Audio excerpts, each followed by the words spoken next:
Le 7 mai, nous nous sommes réveillés avec la nouvelle du début d'une autre guerre dans le monde. L'Inde et le Pakistan ont commencé une nouvelle guerre, déjà la 4e de leur histoire. Dans la nuit du 7 mai, l'Inde a lancé des frappes aériennes contre le Pakistan, et le Pakistan a répondu par des tirs d'artillerie. L'Inde affirme qu'elle a frappé exclusivement des cibles terroristes et des combattants dans la région du Cachemire, et qu'elle a soigneusement évité de frapper des installations militaires pakistanaises. À ce sujet, elle a informé ses partenaires internationaux, les États-Unis d'Amérique, le Royaume-Uni, l'Arabie Saoudite, les Émirats Arabes Unis et la Russie. Le Pakistan, de son côté, se dit prêt à utiliser l'arme nucléaire pour contrer l'Inde dans ce conflit. Et c'est justement là que réside toute la difficulté. Après que, en 1947, la Grande-Bretagne a effectivement créé l'Inde et le Pakistan. Il y a déjà eu 3 guerres entre eux, mais toutes ont eu lieu avant que les 2 États ne possèdent l'arme nucléaire. Maintenant, l'escalade semble inévitable, mais tout n'est pas si simple. Dans cet épisode, nous allons examiner les origines du conflit entre l'Inde et le Pakistan, passer en revue les dernières nouvelles de cette région, et analyser à quel point le risque d'une nouvelle guerre à grande échelle entre 2 puissances nucléaires est élevé. Je suis Alexei Pesci, nous sommes le 7 mai, analysons en détail cette histoire. Avant de regarder cet épisode, abonnez-vous à la chaîne, mettez un like et laissez un commentaire. Cela aidera les algorithmes de YouTube à montrer cet épisode à un plus grand nombre de spectateurs. Eh bien, vous pouvez également soutenir le travail de cette chaîne financièrement, grâce à un don ou en vous abonnant au sponsoring sur YouTube. Tous les liens et les coordonnées se trouvent dans la description de la vidéo ou via le code Quick Response affiché sur vos écrans. Comme mentionné dans ma précédente émission sur la chaîne YouTube d'Alexei Pesci, dans la nuit du 7 mai, des explosions ont eu lieu dans 3 régions du Pakistan. Plus tard, les militaires indiens ont annoncé le lancement de l'opération militaire Sindoor. L'opération vise l'infrastructure terroriste au Pakistan. Le ministère de la Défense de l'Inde déclare que des frappes ont été menées contre 9 sites sur le territoire pakistanais et que tous auraient été des cibles terroristes.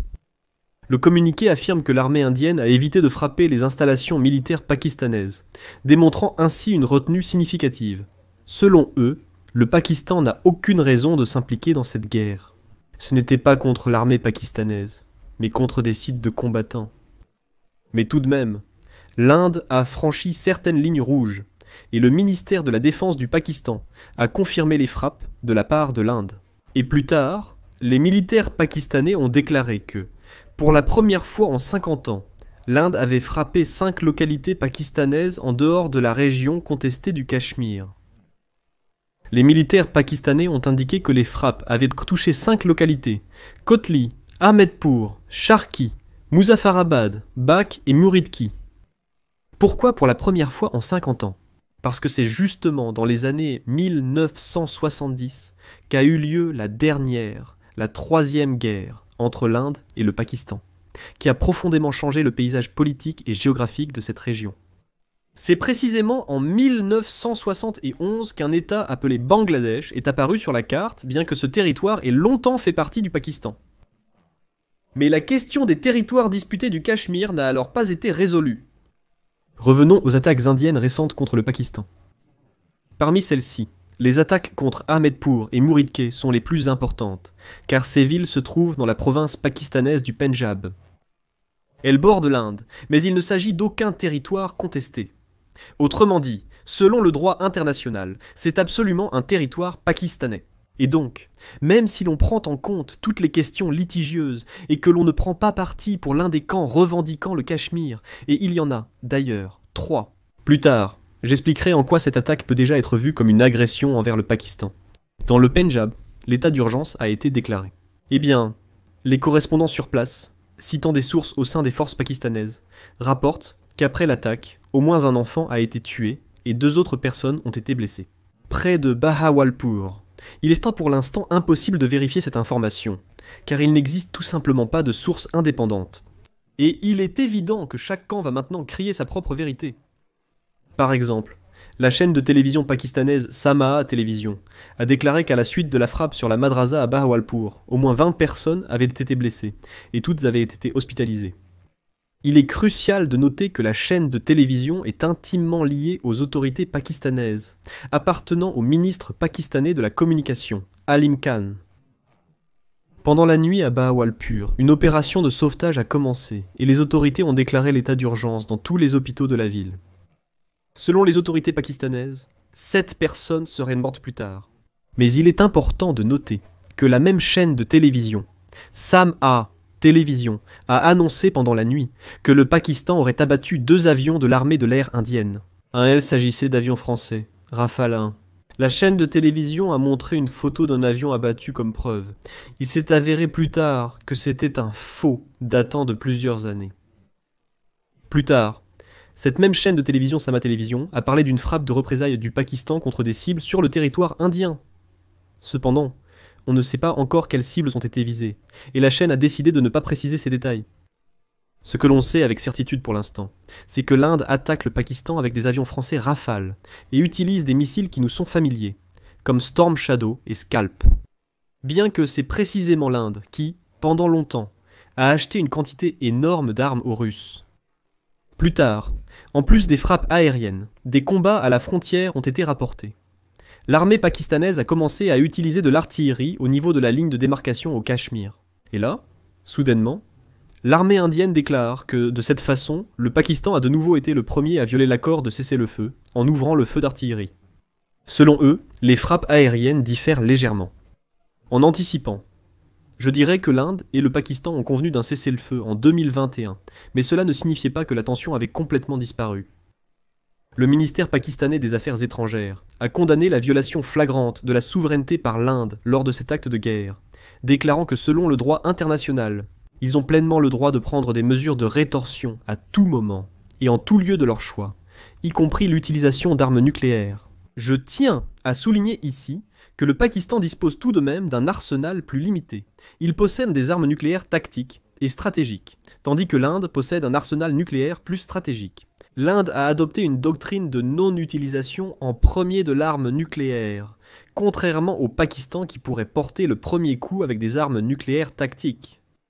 En fait, une telle attention à ce conflit est due au fait qu'il s'agit d'une guerre entre 2 États dotés de l'arme nucléaire. Selon différentes estimations, le Pakistan possède près de 170 ogives nucléaires, tandis que 180. Le ministre de la Défense du Pakistan a menacé d'utiliser des armes nucléaires contre d'autres pays, si le Pakistan perdait cette guerre et que le monde restait passif la veille. Eh bien, actuellement, il y a officiellement 9 pays dans le club des puissances nucléaires. Et si l'on compte aussi l'Iran, qui est littéralement à 2 pas de la création d'une ogive nucléaire, cela fait 10. Cependant, dans l'histoire, il n'y a jamais eu de guerre à grande échelle entre 2 puissances nucléaires, et cette escalade pourrait dégénérer en quelque chose d'horrible. Vous allez dire stop, tu viens de dire plus haut qu'il y a déjà eu 3 guerres entre l'Inde et le Pakistan. Alors peut-on vraiment dire que c'est la première fois qu'une guerre à grande échelle pourrait éclater entre des puissances nucléaires? C'est vrai, mais toutes les guerres à grande échelle entre l'Inde et le Pakistan ont eu lieu avant que les 2 pays ne rejoignent le club nucléaire. Le Pakistan a testé sa propre arme nucléaire pour la première fois en 1998. Quant à l'Inde, elle a acquis l'arme nucléaire seulement 3 ans après la dernière guerre à grande échelle avec le Pakistan, c'est-à-dire en 1974. C'est précisément à ce moment-là, lorsque le Pakistan a perdu le contrôle du Bangladesh et que ce pays a déclaré son indépendance. Et c'est à ce moment-là qu'un pays appelé la République populaire du Bangladesh est apparu sur la carte. En ce moment, alors qu'un conflit se déroule à la frontière, des hauts fonctionnaires indiens ont informé de leurs actions leurs partenaires étrangers, les États-Unis, le Royaume-Uni, l'Arabie Saoudite, les Émirats Arabes Unis et la Russie. Et cela est devenu une véritable ligne de démarcation. Qui est avec l'Inde et qui est avec le Pakistan? L'ambassade indienne aux États-Unis fait écho au ministère de la Défense indien. Là-bas, ils ont affirmé que les frappes avaient été conçues pour éviter une escalade. Personne aux États-Unis n'a remis cela en question.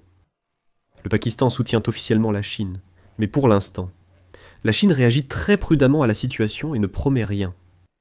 Comme d'ailleurs la Russie, car l'Inde reste le principal importateur de pétrole russe. Je vais faire une digression lyrique. On peut supposer que la Russie est actuellement à la croisée des chemins. D'un côté, après le début du conflit entre le Pakistan et l'Inde, les prix du pétrole ont légèrement augmenté, et une nouvelle hausse des prix est prévue. Si la guerre se prolonge, Moscou semble être gagnante dans une telle situation et pourrait, comme on dit, jeter de l'huile sur le feu. D'un autre côté, l'Inde craint pour ses raffineries de pétrole situées à la frontière avec le Pakistan à cause des attaques de missiles. L'Inde a déjà déclaré qu'elle renforcerait la protection des raffineries de pétrole à Jamnagar, Vadinar et dans d'autres États, à la frontière avec le Pakistan. Il est à noter que la défense aérienne a été placée en état d'alerte maximale.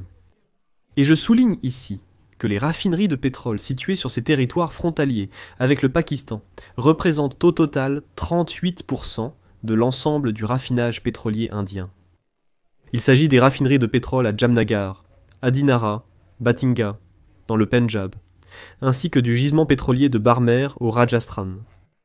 En conséquence, qui m'invente pas, si ces installations sont endommagées, l'Inde réduira certainement ses achats de pétrole auprès des Russes. Mais revenons à l'escalade actuelle. On parle d'un possible conflit depuis longtemps déjà. Déjà le 28 avril, des responsables officiels pakistanais ont déclaré que l'invasion de l'Inde était inévitable.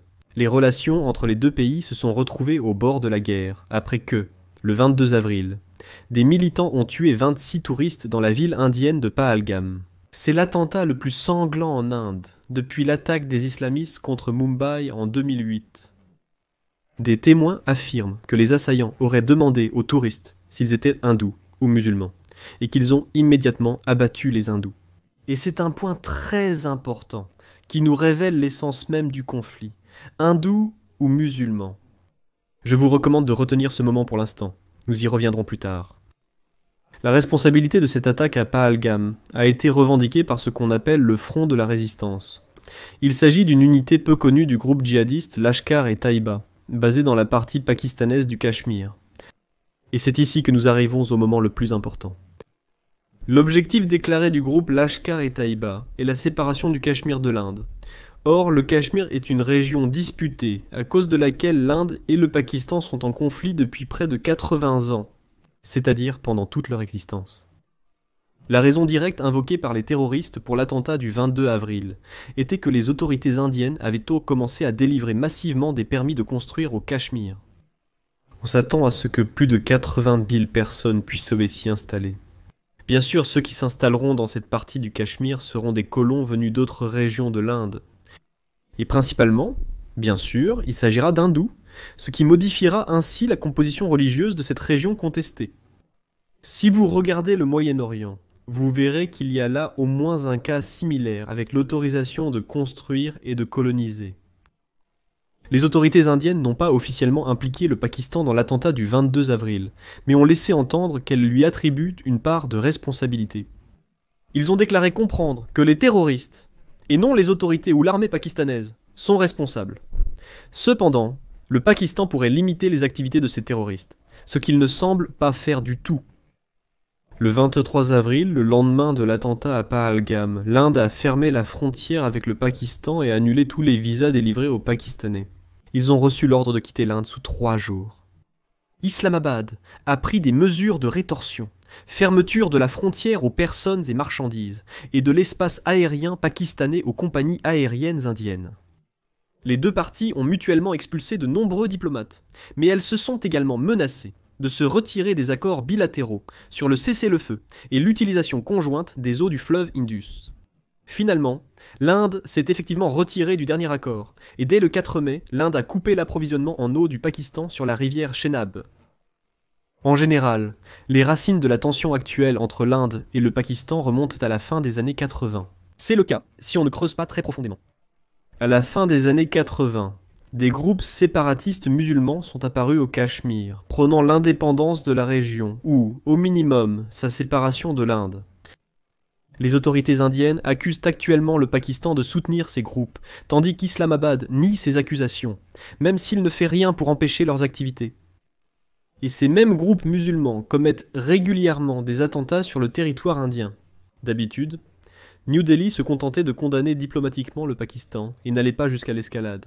Cependant, en 2016, beaucoup de choses ont changé lorsque le gouvernement indien a commencé à répondre par la force. En 2019, la situation s'est encore aggravée lorsqu'après un nouvel attentat, l'Inde a lancé une frappe aérienne contre un camp présumé de militants sur le territoire pakistanais. Le lendemain de cette frappe, le Pakistan a battu un chasseur indien et capturé les pilotes. Après un bref répit, les problèmes ont repris. Et voilà qu'en 2021, l'Inde et le Pakistan conviennent d'un cessez-le-feu. Mais ce cessez-le-feu ne semble pas concerner les groupes armés. Et après 21 ans, dans le Jammu et Cachemire indien, des attaques se produisaient tous les quelques mois. Mais il y avait une différence importante. Les combattants attaquaient les militaires ou la police indienne. Les attaques ne visaient pas les civils. C'est précisément pour cette raison que l'attentat d'avril est très différent de ce qui s'est passé dans la région ces dernières années. C'est en partie pour cela que l'Inde a réagi de manière si vive et forte, comme pour dire qu'une attaque contre les hindous, c'est déjà trop. Fin 2023, on avait déjà alerté sur un possible conflit militaire au Cachemire.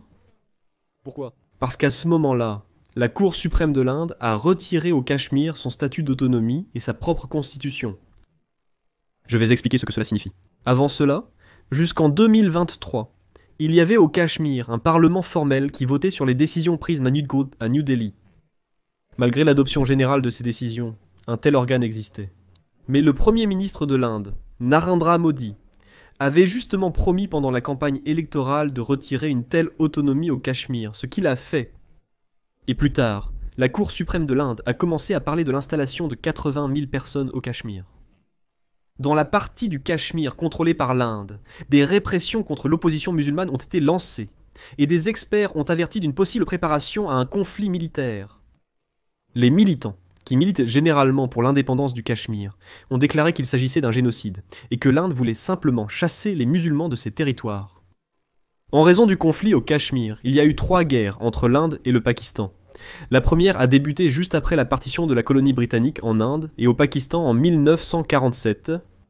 À ce moment-là, les Britanniques ont décidé d'accorder l'indépendance à l'Inde britannique, mais pas de la laisser comme un seul État, mais de la diviser selon des critères religieux. Les territoires à majorité musulmane sont devenus le Pakistan, tandis que les territoires à majorité hindoue sont devenus l'Inde. Mais il se trouve qu'au sein de l'Inde britannique, il y avait ce qu'on appelait des provinces et des principautés, au nombre de 562. Et l'une de ces principautés, c'est justement ce Cachemire. On a dit aux principautés de rejoindre l'État, avec lequel elles partageaient une frontière géographique, ou auquel elles étaient adjacentes, et certaines principautés pouvaient choisir elles-mêmes à quel territoire elles allaient finalement s'attacher. Pour la plupart, les territoires ont été partagés pacifiquement. Mais le Cachemire était convoité par les 2 nouveaux pays, l'Inde et le Pakistan, et à l'intérieur même de la principauté du Cachemire. Il y avait différentes forces politiques avec des plans différents. Certains voulaient rejoindre l'Inde, d'autres voulaient rejoindre le Pakistan, et d'autres encore réclamaient l'indépendance. Finalement, le chef de cette principauté a décidé de rejoindre l'Inde, alors que la majorité de la population voulait rejoindre le Pakistan. Juridiquement, ils ont rejoint l'Inde, mais la population s'y est toujours opposée. C'est cela qui a conduit au conflit armé, et à la première guerre indo-pakistanaise, au cours de laquelle l'Inde a occupé les 2 tiers du Cachemire.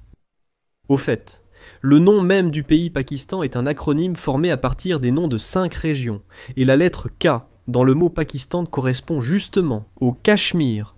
Donc, le Cachemire est littéralement intégré dans le nom du pays Pakistan. Et Islamabad est peu probable de renoncer à cela. N'oubliez pas non plus qu'une partie du Cachemire est contrôlée par la Chine, qui est du côté du Pakistan. Et à un moment donné, le Pakistan a cédé une petite partie du Cachemire à la Chine. C'était dans les années 60. Et ce conflit éternel entre l'Inde et le Pakistan pour ce bout de terre est également avantageux pour la Chine. Premièrement, aucune des parties victorieuses ne vient réclamer une partie du Cachemire aux Chinois.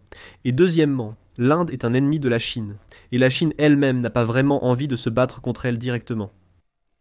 La première guerre entre l'Inde et le Pakistan a duré d'octobre 1947 à décembre 1948. Les 2 conflits suivants ont eu lieu en 1965 et en 1971. Et aucun des 2 derniers conflits n'a résolu la question du Cachemire. Cependant, pendant la 3e guerre indo-pakistanaise, un nouvel État, le Bangladesh, apparaît sur la carte. À ce moment-là, l'Inde a soutenu les partisans bangladais, et le Pakistan a perdu ce territoire. En réalité, dès 2001, un petit conflit a éclaté entre l'Inde et le Bangladesh, encore une fois pour des territoires disputés. Mais c'est une autre histoire. Il est encore trop tôt pour dire si ce conflit dégénérera en une 4e guerre indo-pakistanaise. Il est clair que la communauté internationale essaiera d'éteindre le feu de la guerre, car personne ne souhaite une guerre nucléaire. Pendant ce temps, en Inde, on suggère déjà une victoire sur les terroristes. affirmant qu'il est inutile de poursuivre le combat. Pendant ce temps, les autorités pakistanaises évoquent une invasion terrestre imminente de l'Inde. L'Inde souligne qu'elle n'a pas l'intention d'escalader le conflit et a frappé uniquement des cibles de combattants à titre démonstratif. La communauté internationale a exprimé son inquiétude, et le secrétaire général de l'Organisation des Nations Unies, Antonio Guterres, a déclaré que le monde ne peut pas se permettre une confrontation militaire entre l'Inde et le Pakistan.